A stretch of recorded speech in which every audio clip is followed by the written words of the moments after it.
함께 나눌 말씀은 다니엘서 6장 말씀입니다. 말씀을 좀 같이 읽기 전에 제가 10년 전 2008년에 여기 사역을 시작하게 되었는, 여기서 첫 사역을 시작했습니다. 전도사 생활. 이제 여기가 첫 정인데요.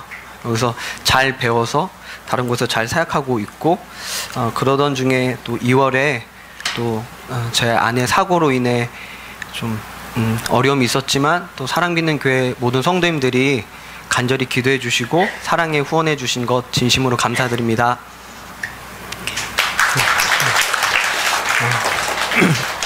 더 많은 말씀 드리고 싶지만 설교를 짧게 해야 하기 때문에 우리 문효영 사모님이 가장 좋아하실 겁니다. 자, 사실 제가 오늘 나눌 말씀은 다니엘서 6장 전체지만 너무 길기 때문에 이것도 1절부터 10절까지만 짧게 읽도록, 교독 한 절씩 저랑 같이 교독하겠습니다. 제가 먼저 읽겠습니다. 다리우스는 자기 뜻대로 나라 안에 지방 장관 120명을 세워서 나라를 다스리게 하였다.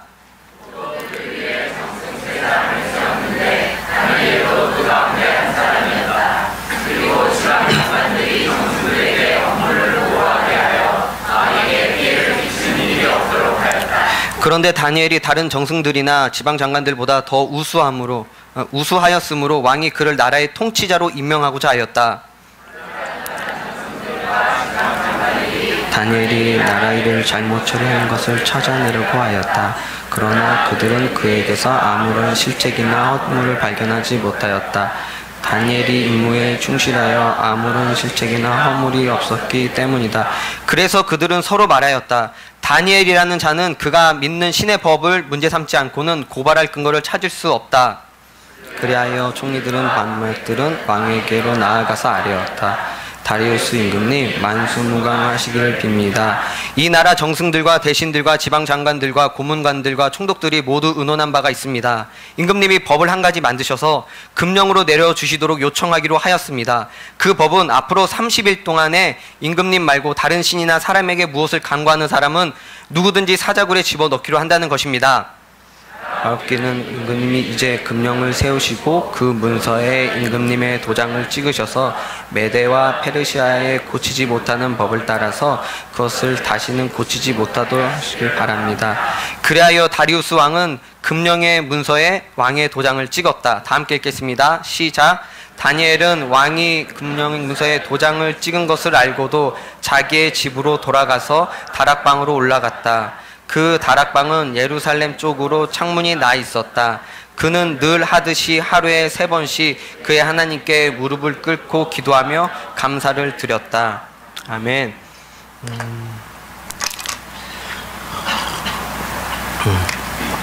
어느 분야에나 고수들이 있습니다.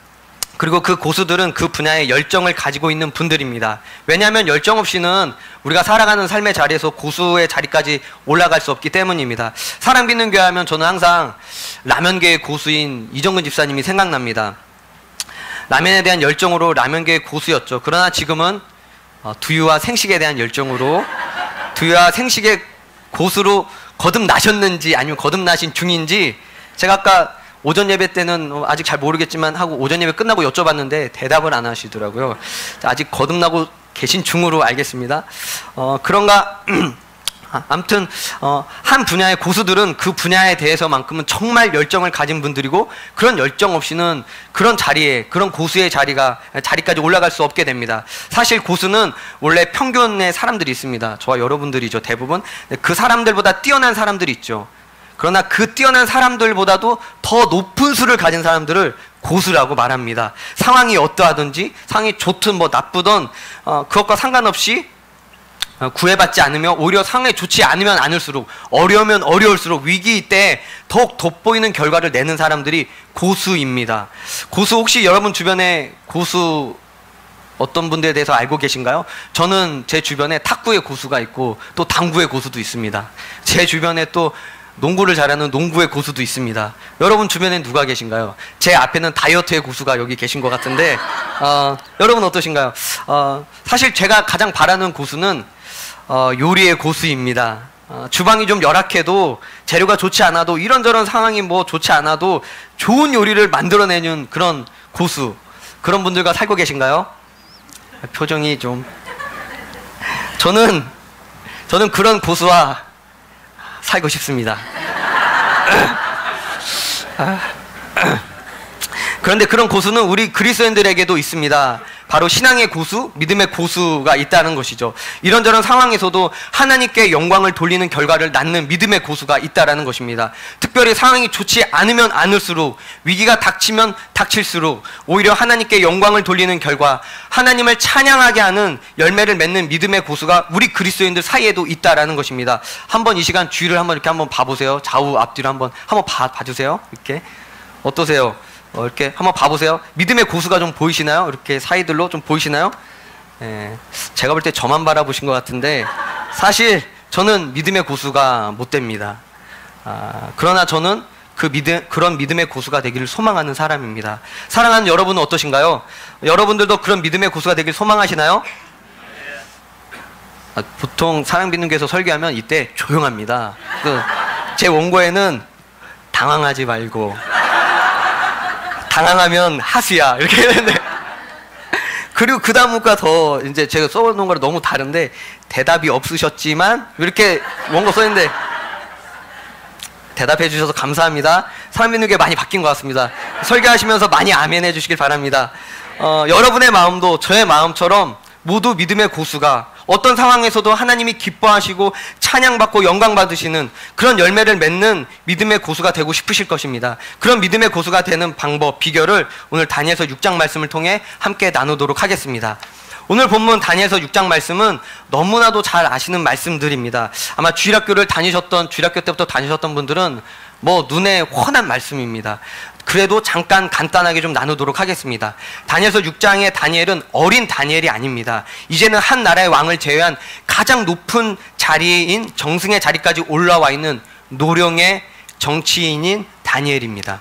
2절에 보면 정승 3사람을 세웠는데 다니엘도 그 가운데 한 사람이었다라고 말씀합니다. 그리고 그 밑에는 120명의 나라를 다스리는 지방 장관들이 있었고, 뭐 방백들, 더 많은 사람들이 있었습니다. 그리고 그는 그 다른 2명의 정승들보다도 뛰어났습니다. 그래서 다리우스 왕은 그를 나라의 통치자로 세우려고 했음을 3절은 말씀합니다. 3절에 다니엘이 다른 정승들이나 지방 장관들보다 더 우수하였으므로 왕이 그를 나라의 통치자로 임명하고자 하였다라고. 다니엘은 한 나라의 정치인으로서 고수가 되어 있었습니다. 그런데 포로 출신인 다니엘이 너무 뛰어나다 보니 두 정승과 다른 지방 장관들과 방백들의 다니엘을 향한 시기와 질투가 있었습니다. 자신보다 더 높은 지위를 갖는 것, 그리고 또한 왕의 총애를 한 몸에 몽땅 받는 것은 당연히 시기와 질투의 대상이 되기에 충분합니다. 그런 시기와 질투로 인해 다니엘을 없애고자 하여 그의 허물을 찾으려겠지만 찾을 수가 없게 됩니다. 그들이 발견한 특이점은 다니엘이 믿는 하나님에 대한 신의 법, 5절에 나와 있는 신의 법이라고 말하는 신앙생활, 믿음 생활이라고 할 수 있는 또 거룩한 믿음의 습관, 이것 외에는 없다라고 말합니다. 다니엘을 없애려는 그들은 다니엘의 이런 신앙생활을 문제 삼지 않고는, 믿음 생활을 문제 삼지 않고는, 거룩한 믿음의 습관을 문제 삼지 않고는 결코 그를 없앨 수 없음을 알고 묘안을 짜내기 시작합니다. 그들이 생각해낸 묘안은 6절과 8절에 나와 있는데, 한 달 동안, 한 30일인데요 임금님 외에 다른 신이나 다른 누구에게 무엇을 간구하는 사람은 누구를 막론하고 사자굴에 집어넣어야 한다는 아주 무서운 금령이었습니다. 그래서 9절에 그들은 왕으로 하여금 그 금령을 결코 바꿀 수 없는, 변개치 못할 왕의 도장을 찍게 하였습니다. 그런데 우리가 다 알고 있는 것처럼 다니엘이 어떻게 하나요? 그것을 알면서도, 왕이 금령문서에 도장을 찍은 것을 알고도 10절에 자기 집으로 돌아가 예루살렘 쪽에 창문이 있는 곳을 향해서 다락방에 올라가 하루에 3번씩 기도를 하게 됩니다. 기도를 하나님께 무릎을 꿇고 기도하며 감사의 예배를 드렸다라고 말씀합니다.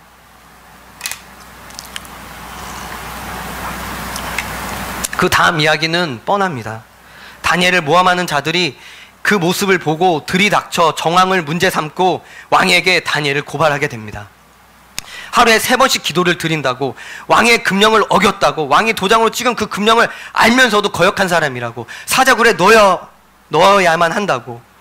그러나 다니엘을 총애하는 다리우스 왕은 다니엘을 사자굴에 넣고 싶지 않아서 백방으로 다니엘을 구하고자 마음을 쓰고 온갖 노력을 다하지만 자신이 변개치 못할 법, 자기 스스로 도장을 찍었던 그 법, 신하들이 왕께서 도장을 직접 찍지 않았냐는 끊임없는 고발에 왕은 다니엘을 사자굴에 넣게 됩니다. 왕은 자신의 괴로운 마음 때문에 16절에 다니엘, 그대가 섬기는 그대의 하나님이 그대를 구하여 주시길 바라오하며 기도하며 그를 보내게 됩니다. 결과가 어떻게 되었을까요?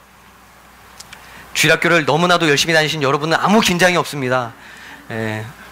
아무 긴장 없이 듣고 계신데, 제 원고에는 그런데 결과는 놀랍게도, 하지만 아무도 놀랍지 않고 천사의 사자가 입을 탁 막아 다니엘 사자의 입에서 구원해 주시고, 왕은 이 놀라운 일로 인해 다니엘을 모함하는 자들을 끌고 올 뿐만 아니라 그의 자식들, 아내들까지 모든 가족을 끌고 와서 사자굴에 쳐넣게 됩니다. 그리고 그때 다리우스 왕은 전국에 사는 모든 민족과 언어가 다른 뭇 백성에게 조소를 내리게 됩니다.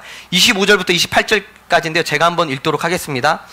내 백성에게 평화가 넘치길 바란다. 내가 다음과 같이 법령을 공포한다. 내 나라에서 나의 통치를 받는 모든 백성은 반드시 다니엘이 섬기는 하나님을 공경하고 두려워하여야 한다. 살아계신 하나님이 영원히 다스리신다. 그 나라는 멸망치 않으며 그 권세는 무궁하며 그는 구원하시기도 하시고 건져내시기도 하시며 하늘과 땅에서 표적과 기적을 행하시는 분, 다니엘을 사자의 입에서 구하여 주셨다.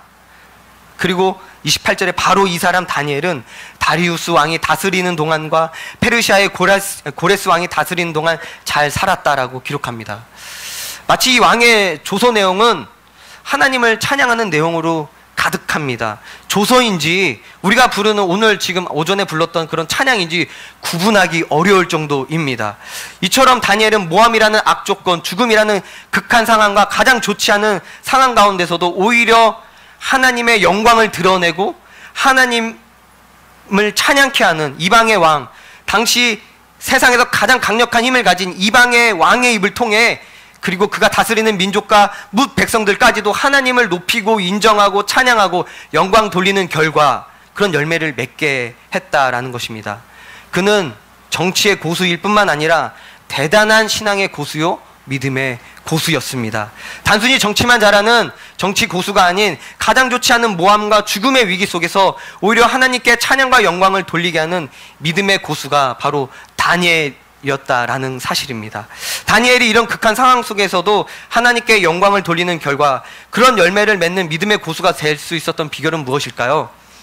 저는 그것을 10절을 통해서, 그리고 오늘 설교 제목처럼 늘 하듯이 라는 것에 있다라고 확신합니다.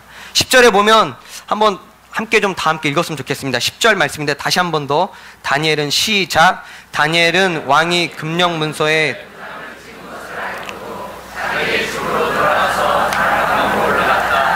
그 다락방은 예루살렘 쪽으로 창문이 나 있었다. 그는 늘 하듯이 하루에 3번씩 그의 하나님께 무릎을 꿇고 기도하며 감사를 드렸다.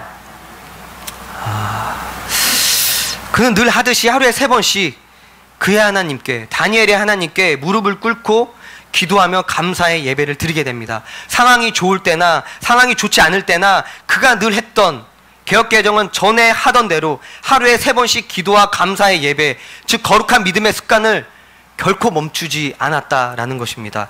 물론 다니엘을 사자의 입에서, 사자의 구에서 건지신 것은 23절에 보면 그가 자기 하나님을 신뢰했기 때문이다라고 말씀합니다. 맞습니다. 그 하나님을 신뢰한 것 맞습니다. 하나님에 대한 신뢰를 바탕으로 그런 좀 더 넓은 시각으로 보면, 접근해 보면 하나님의 영광을 돌리는 일, 최악의 상황에서, 좋지 않은 상황 가운데, 죽음 가운데서도 하나님께 영광을 돌리는 결과를 낳을 수 있는 상황, 그리고 극적인 반전을 만들어낼 수 있었던 것, 믿음의 고수가 되는 비결은 저는 하나님에 대한 신뢰가 바탕이 되어 10절에 나와 있는 거룩한, 남들과 구별되는 거룩한 믿음의 습관을 상황에 따라 멈추지 않는 열정, 꾸준히 신실하게 지켜 행하는 열정으로 하나님에 대한 신뢰를 거룩한 믿음의 습관으로 드러냈다라고 확신합니다. 만약 다니엘이 늘 하듯이 거룩한 믿음의 습관을 하지 않았다면, 저는 하나님을 신뢰합니다. 하지만 지금은 상황이 좋지 않아요, 주님. 하나님, 전 주님을 늘 신뢰합니다. 하지만 지금은 제 마음이 어렵습니다. 하나님, 지금 저 너무 잘 나가고 있어요. 주님 늘 신뢰합니다. 하면서 만약에 그것을 잠깐 멈췄다면, 아마 이런 금령이라는 것도 만들어지지 않았을 것이고, 만들었다 하더라도 다니엘이 주님 지금 상황 아시죠? 지금 다 이해하시죠? 저도 인간이고 상황 아시죠? 30일입니다. 30일 후에 다시 시작할게요 했다면 그는 사자굴에 들어가지 않았을 것이고, 결과적으로 하나님께 영광 돌리는 일을 만들어내지 못했을 것입니다. 그러나 다니엘은 하나님을 신뢰했기에 늘 하듯이 전에 하던 대로 하루에 3번씩 기도를 드렸고 감사의 예배라는 거룩한 믿음의 습관을 멈추지 않았습니다. 다니엘은 하나님에 대한 신뢰를 자신의 거룩한 믿음의 습관으로 실천하고 실행하고, 죽음의 상황에서도, 죽음이냐 삶이냐는 양자택일 앞에서도 늘 하듯이 전에 하던 대로 그는 하나님에 대한 신뢰를 거룩한 믿음의 습관으로 드러냈던 것입니다. 그 정도가 어느 정도였을까요? 하루에 3번인데 일주일이면 몇 번일까요? 21번입니다. 저는 사실 하루에 밥 3번 먹는 거 귀찮아서 2번만 먹는데요. 다니엘은 하루에 3번씩, 일주일이면 21번입니다. 한 달을 4주라고 했을 때 84번을 한 달에 하는 겁니다. 1년이면 1092번입니다. 그의 나이가 학자들마다 조금씩은 다르지만 노령의 80 정도라고 합니다. 그러니 그가 수없이 많은 반복되는 이 거룩한 믿음의 습관을 그 나이가 될 때까지 멈추지 않았다는 것입니다. 그게 어느 정도냐? 그것을 다른 2명의 정승들과 반백들은 다니엘이 이 금령을 만들어서 모함인 것을 알면서도, 그는 왕의 금령의 도장을 찍힌 것을 알면서도 반드시 할 거야 라는 확신을 가진 겁니다. 그것을 예측한 거예요. 그러니 이런 말도 안 되는 금령을 왕에게 제안했던 거죠. 물론 저는 좀 미숙해가지고 제 원고에는 사랑빛님교회 예측이 좀 틀렸습니다. 제 설계에 반응하지 않을 거야 라고 예측해놨지만 그들은 정확한 예측을 한 거죠. 그들이 알 정도예요. 더 나아가 이 사실을 다리우스 왕도 알고 있습니다. 다니엘의 거룩한 믿음의 습관을 다리우스 왕도 잘 알고 있습니다. 할 수 없이 자기가 사랑하고 총애하는 다니엘을 사자굴에 보내면서 왕은 그를 위해 기도할 때 16절에 그대가 늘 섬기는 그대의 하나님이라고 표현합니다. 그리고 다음날 사자굴에 죽었는지 살았는지 확인하기 위해 굴로 직접 달려가면서 외치는 말이 20절에 나옵니다. 살아계신 하나님의 종 다니엘은 들으시오. 그대가 늘 섬기는, 항상 섬기는 그대의 하나님이라고 할 정도로 다니엘이 늘 하나님을 섬기는 거룩한 믿음의 습관을 왕도 알고 있었고, 그리고 다른 정승들과 방백들도 다 알 정도로 다니엘은 거룩한 믿음의 습관에 대한 열정이 있었던 사람입니다. 한마디로 말해 믿음의 고수는 끊임없이 반복되는 거룩한 믿음의 습관을 멈추지 않는 열정을 가진 사람입니다. 다른 말로 하면 일상에서도, 위기에서도, 좋을 때나 안 될 때나 늘 반복해야 하는, 전에 하던 대로 어제 오늘 내일, 또 어제 오늘 내일, 또 어제 오늘 내일 계속해서 반복되는 거룩한 믿음의 습관에 지치지 않는 열정을 가진 자가 믿음의 고수입니다. 믿음의 고수는 상황이 아무리 좋지 않아도 거룩한 믿음의 습관을 멈추지 않는 자입니다. 반대로 하는 일들이 잘 되어 높은 자리에 있을 때, 요즘 그리스도인들은 사실 어려울 때 이 믿음의 습관 너무 잘합니다. 거룩한 믿음의 습관, 어려운 일이 닥치고 힘들면, 우리 삶이 어려우면 기도하고 예배 참석하고 또 주님 기도 부탁하고 말씀 더 읽고 합니다. 그러나 반대로 잘 되어서 높은 자리에 가고 지위가 올라가고 내 삶이 풍요로워지고 여유로워지면 그곳에 좀 틈이 들어오죠. 쉬고 싶고 멈추고 싶고. 어려울 때는 참 주님께 간절히 기도하고 매일매일 새벽기도 나갔었는데, 넓은 곳, 좋은 곳. 그러나 지금 다니엘은 어디까지 올라갔습니까? 우리가 비교할 수 없는 그 자리에 올라가서도 여전히 믿음의 고수는 전에 하던 대로 늘 하듯이 꾸준히 성실히 신실하게 거룩한 믿음의 습관을 멈추지 않는 열정을 가진 사람이 바로 믿음의 고수입니다. 제가 이렇게 배우 한혜진 씨가 이렇게 인터뷰하는 걸 좀 봤는데요. 그러니까 이런 말을 했어요. 좀 자기 남편 기성용, 축구 선수 기성용하고 드라마를 좀 자주 본답니다. 여러분 드라마 좋아하시나요? 저는 요즘 토요일과 일요일 날 하는 9시에 하는 미스터 선샤인에 반해가지고 어떻게든 설교 준비와 기도를 9시 전에 마치고 집에 들어가려고 합니다. 토요일날.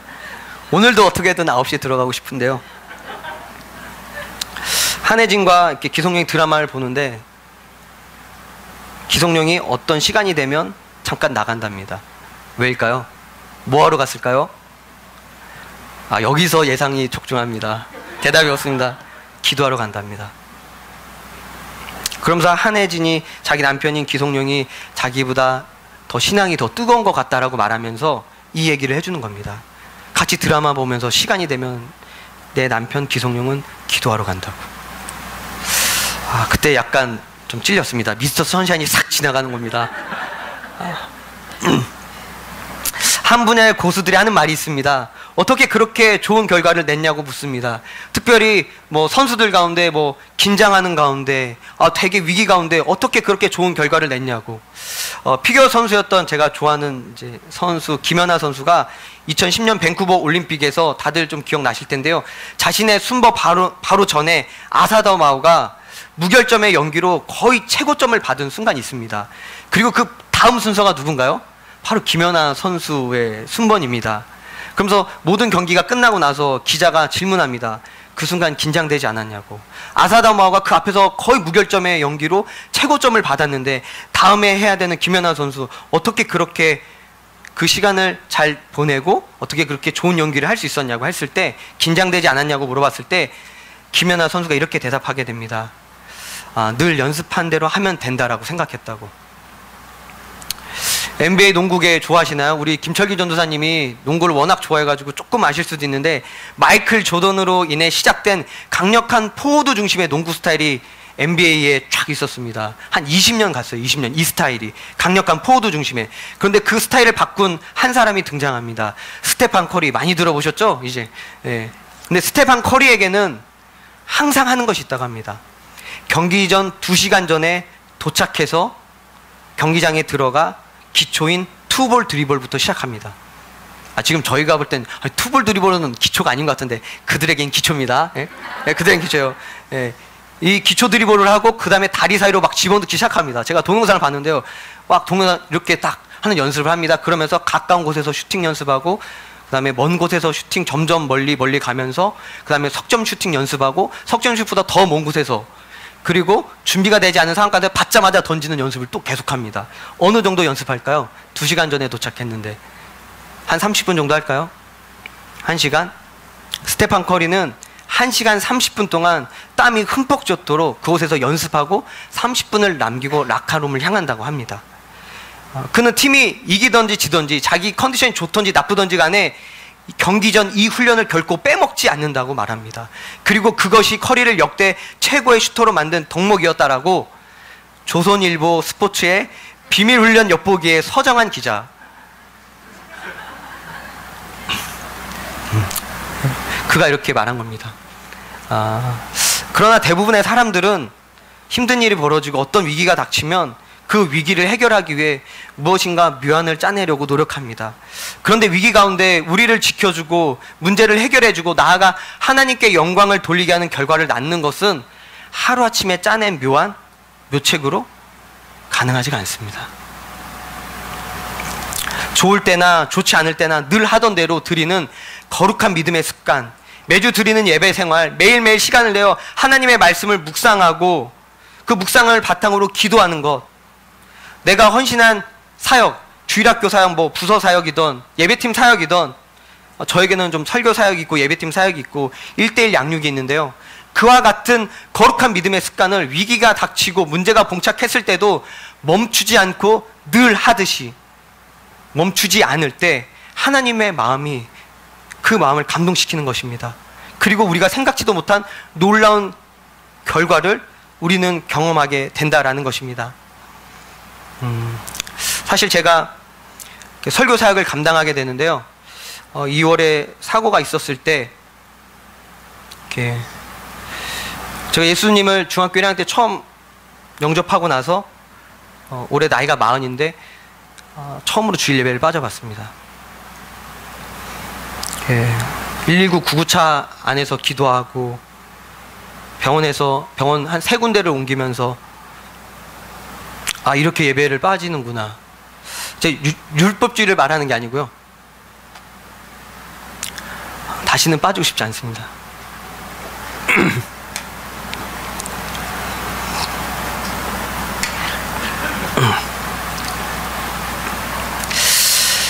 멈추지 않을 때 하나님의 마음에 감동이 있고 그리고 놀라운 결과를 우리는 경험하게 될 것입니다. 사랑하는 여러분, 여러분은 어떤 거룩한 믿음의 습관들이 있으신가요? 제가 오늘 말씀 나누는 것처럼 다니엘처럼 뭐 똑같이 하루에 3번씩 기도하고 3번씩 감사의 예배를 드리라는 것 아닙니다. 꼭 그것만을 이렇게 말씀드린 게 아닙니다.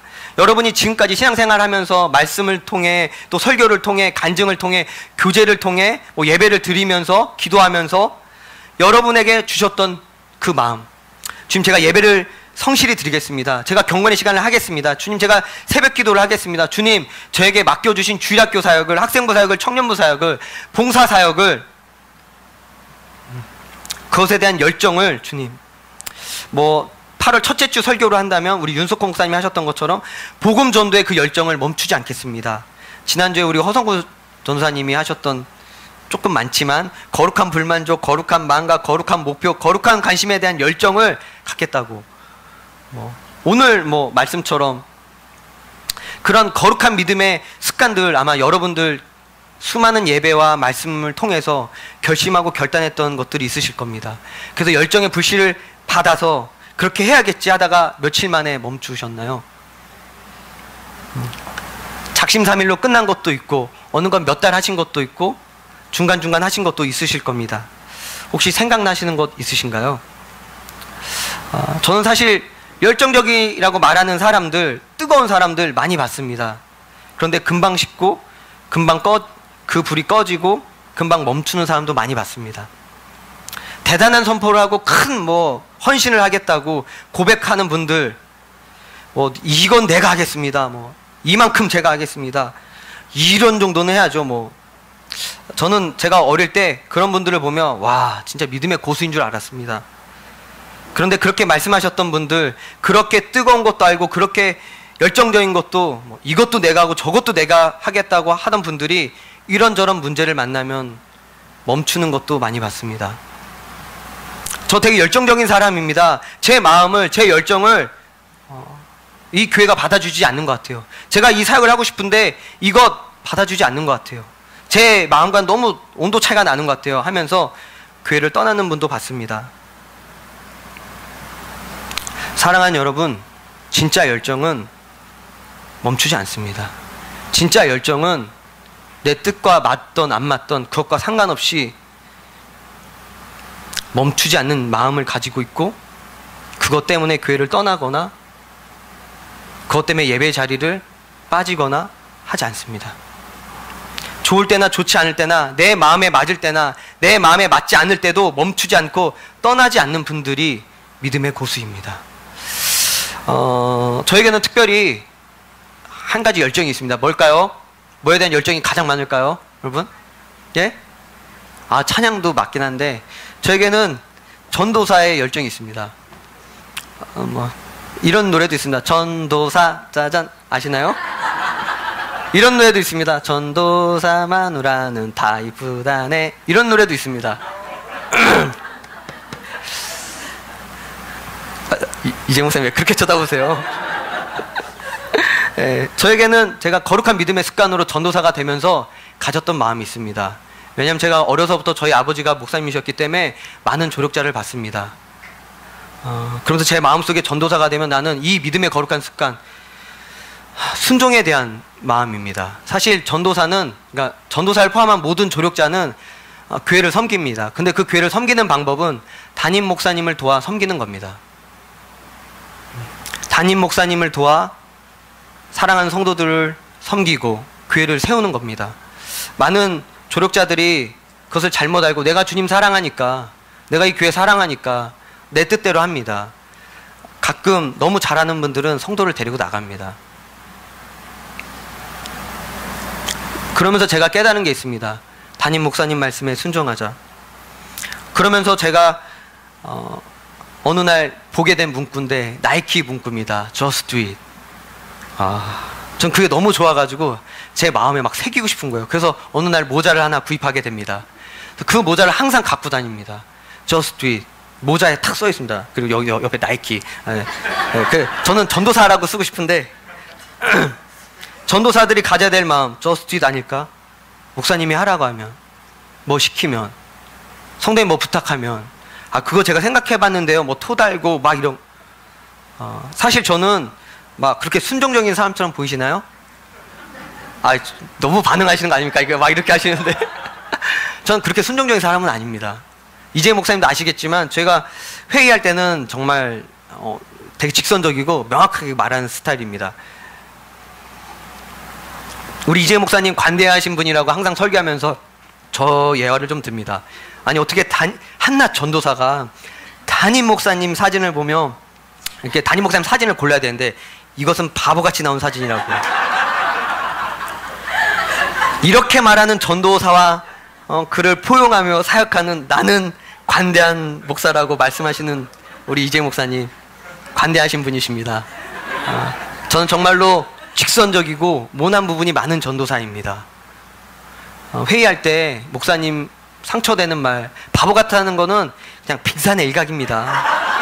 목사님 얼마나 찔렸겠어요, 제가. 목사님 그건 아닌 것 같습니다. 목사님 나이가 드신 것 같은데요. 막 이런 말도 해서 저희 젊은이들은 그렇지 않습니다.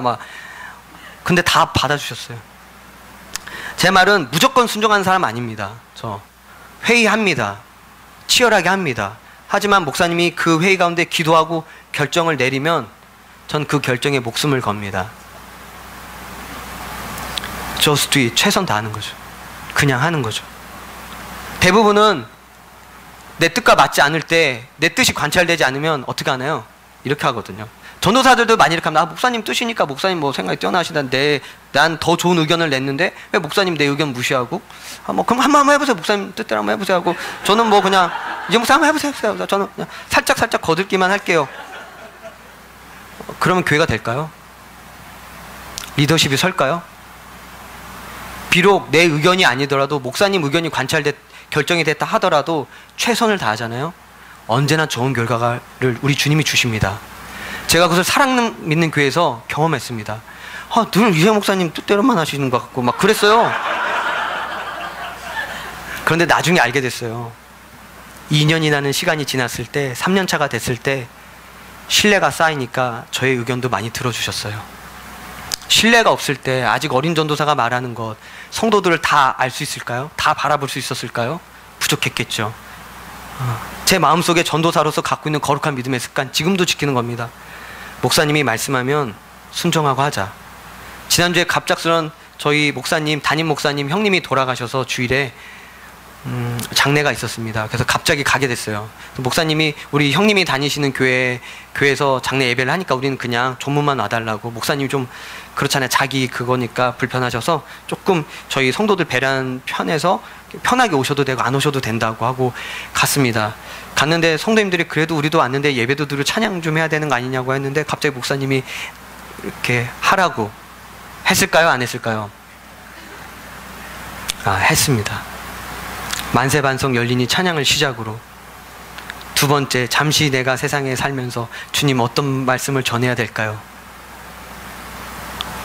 시편 23편 말씀을 가지고 전하게 됩니다. 목사님이 하라고 하면 순종하는 것, 지금도 지켜갑니다. 그리고 나중에 주님이 허락하셔서 목사 안수가 되고 담임 목회가 할 일이 혹시 주어진다면 그때도 이 마음을 갖는 거죠. 주님 말씀에 늘 just do it 하길 원합니다. 이게 제가 갖고 있는 믿음의 습관 중에 하나입니다. 제가 전도사 처음 시작할 때나 10년 차인 지금이나 나중에 목사 안수를 받아도 그러면서 그 모자를 2013년에 한 번 잃어버렸습니다. 하필 사랑받는 교회 수련회 가서 물놀이하고 잃어버렸어요, 그 모자를. 그리고 갔다 오자마자 바로 똑같은 거 주문해 주세요, 제 아내에게 말했습니다. 그리고 제가 사랑하는 제 아들을 위해서 그 모자를 2개나 더 사놨습니다. 지금 모자가 3개가 있어요. 새 거 2개 있습니다. 그래서 나중에 그 아이가 초등학생이 되면 저랑 같이 함께 쓰고 다니면서 원래 그리스도는 이 마음으로 살아야 되는 거야, 가르쳐주고 싶은 거죠.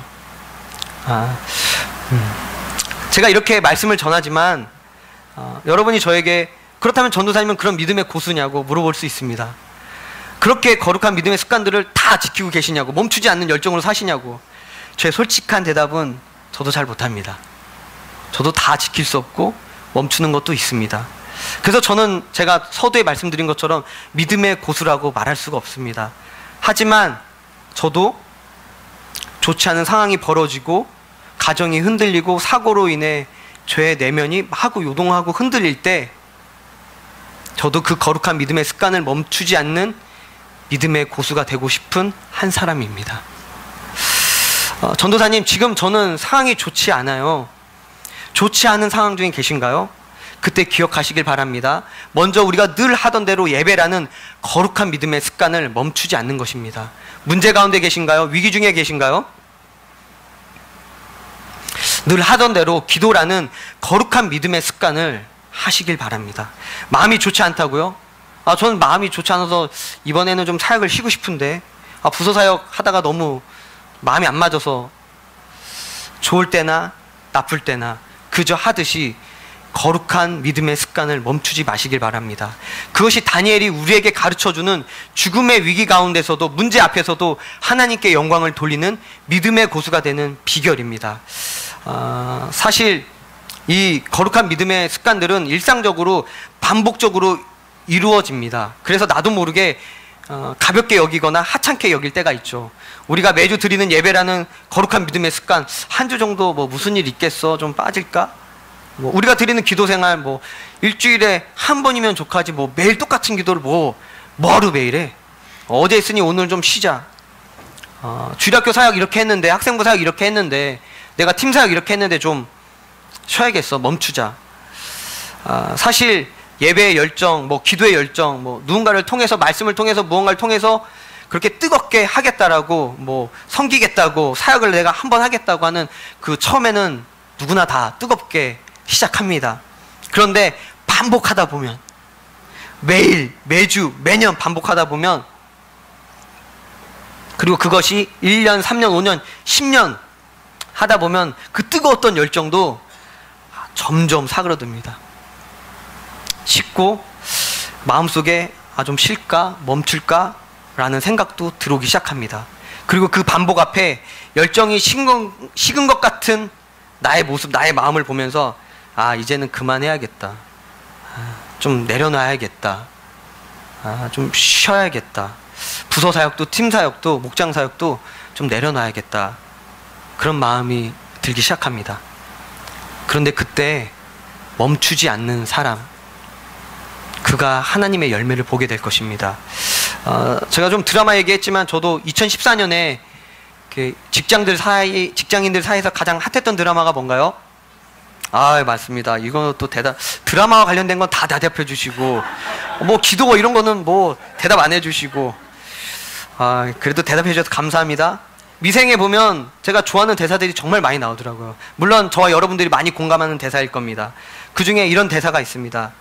인생은 끊임없는 반복의 연속이다. 반복에 지치지 않는 자만이 성취한다. 하나님 말씀 같죠? 마치 말씀은 아닙니다. 네, 대사입니다. 대사. 우리가 살아가는 인생 한번 생각해 보세요. 신앙생활 한번 생각해 보세요. 끊임없는 반복의 연속입니다. 1년 52주 주일 예배, 수요 예배, 금요 기도회, 새벽 기도회, 365일 경건의 시간과 기도의 시간, 그리고 믿음의 아빠로서, 믿음의 엄마로서, 믿음의 자녀로서 하나님 앞에 살아가는, 이것은 끊임없는 반복의 연속입니다. 그 끊임없는 반복, 끊임없는 거룩한 믿음의 습관에 지치지 않고 멈추지 않는 사람이 하나님의 마음을 감동케 하고 그가 하나님께 영광을 돌리는 믿음의 고수가 되는 길로 가게 되어 있다라는 겁니다. 사실 저도 사고가 난 날이 주일인데요. 그리고 그 다음 주 오후 예배 설교를, 저에게도 거룩한 믿음의 습관이 있듯이 제가 해야 될 설교 준비를 해야 됩니다. 설교 준비하고 싶었을까요? 안 하고 싶었을까요?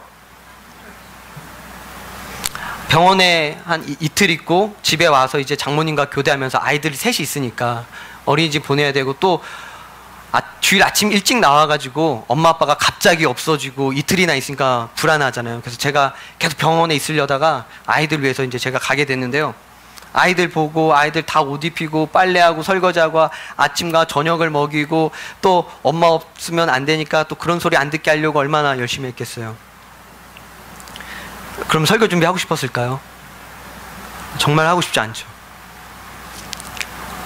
그러나 돌아오는 주 오후 예배 설교 제목은 하나님은 가해자가 아니십니다 라는 제목으로 설교를 하게 됩니다.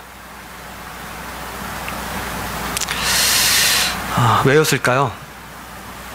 사랑하는 성도님들 중에는, 교회 나오시는 분들 중에는 믿지 않는 분도 계시고 아직 구도자이시죠.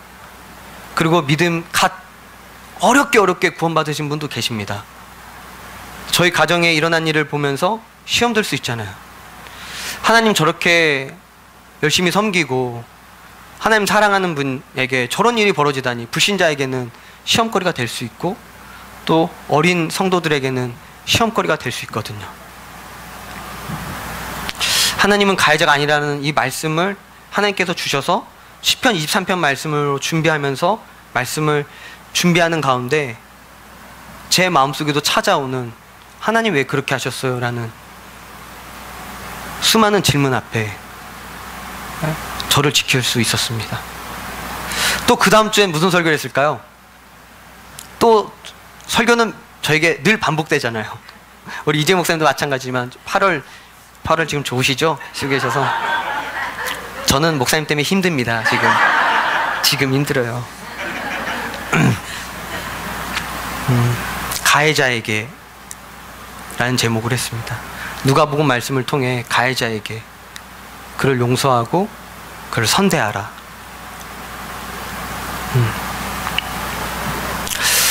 만약에 제가 그 어려운 순간 때문에 마음이 힘들어서 제 자리를 멈추고, 저희 교회 전도사님 계십니다. 그 목사님도 계시고 이곳에 왔던 박일섭 형제님 있죠? 제 동서인데요. 박일섭 형제님에게 부탁해도 됩니다. 하지만 그 자리를 멈추지 않고 거룩한 믿음의 습관을 그 상황 속에서도 지키면서 말씀을 준비하니까 그 말씀이 저를 붙잡아 줬습니다.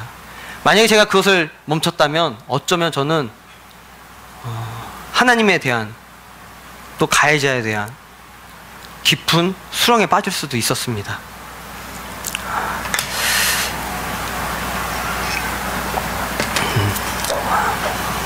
나도 모르는 사이에 좀 일상적으로 반복되는 거룩한 믿음의 습관들이 있습니다. 그것을 혹시 반복하다 보니까 하찮게 여기진 않으셨나요? 혹시 좀 가볍게 여기진 않았는지 돌아볼 필요가 있습니다. 저는 그 순간을 생각하면서 그때 멈추지 않길 잘했다. 그때 말씀 준비하길 잘했다. 너무 힘들고 막 설거지하고 애들 보내고 재우고 막 하면서 막 아내에 대한 마음, 가해자 막 연락 오고 보험회사 막 연락 오고 하는 그 순간에 제가 너무 힘드니까 좀 멈췄다면 어쩌면 저는 그 일에 치여서 하나님을 바라보지도 못했을 것이고 하나님이 원하셨던 누군가를 용서하는 그런 그리스도인이 되지도 못했을 것입니다. 여러분들이 지금 드리고 있는 예배, 기도생활 가볍게 여기지 않길 바랍니다. 한 번 빠지면, 한 번 멈추면 이런저런 이유로, 물론 이유가 없다는 것 아닙니다.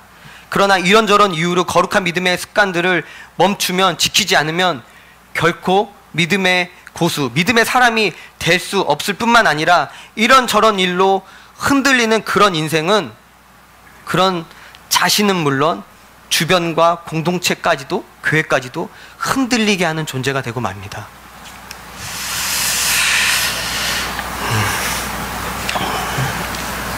잠깐 좀 반주해 주실 때 여러분이 아는 좀 믿음의 고수들을 좀 생각해 보셨으면 좋겠습니다. 잠깐 좀 눈을 감으시고 어릴 적부터 신앙생활하면서 지금까지 믿음생활 하시면서 보셨던 믿음의 고수들, 제가 말씀드렸던 그 자리를 지켰던 분들 한번 떠올려 보시기 바랍니다. 늘 그 자리를 지켰던 분들,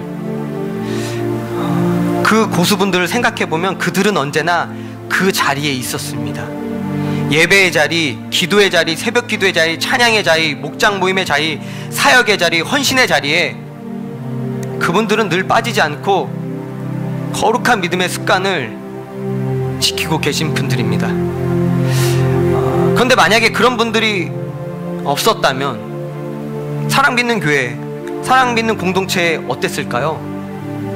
만약 그런 분들이 없었다면 전 좀 상상하고 싶지도 않은데, 좀 올해 사랑 믿는 교회가 20주년입니다. 그 20년 동안 교회가 어땠을까요? 교회가 흔들리는 일이 없었을까요? 어려움이 없었을까요? 위기가 없었을까요? 저와 여러분도 많이 흔들렸습니다. 여러분의 인생과 저의 인생 가운데 많은 흔들리고 있을 때, 교회도 흔들리고 어려움을 닥쳤을 때 우리 중에 믿음의 고수들이 그 자리를 지켜주었기 때문입니다. 사랑하는 모침들이 자리를 지켜줬고, 사랑하는 누군가는 20년 동안 그 자리를 지켰고, 누군가는 10년 동안 기도의 자리를 지켜줬고, 누군가는 5년 동안, 누군가는 이곳에 온 지 1년밖에 되지 않았지만 그 1년 동안 그분들은 눈이 오나 비가 오나 좋을 때나 나쁠 때나 성도에게 어려움이 있고 문제가 생기고, 목사님에게 어려움이 있고 집사님에게, 누군가 어린아이들에게 어려움이 있을 때에도, 심지어는 자기에게 큰 어려움이 있을 때에도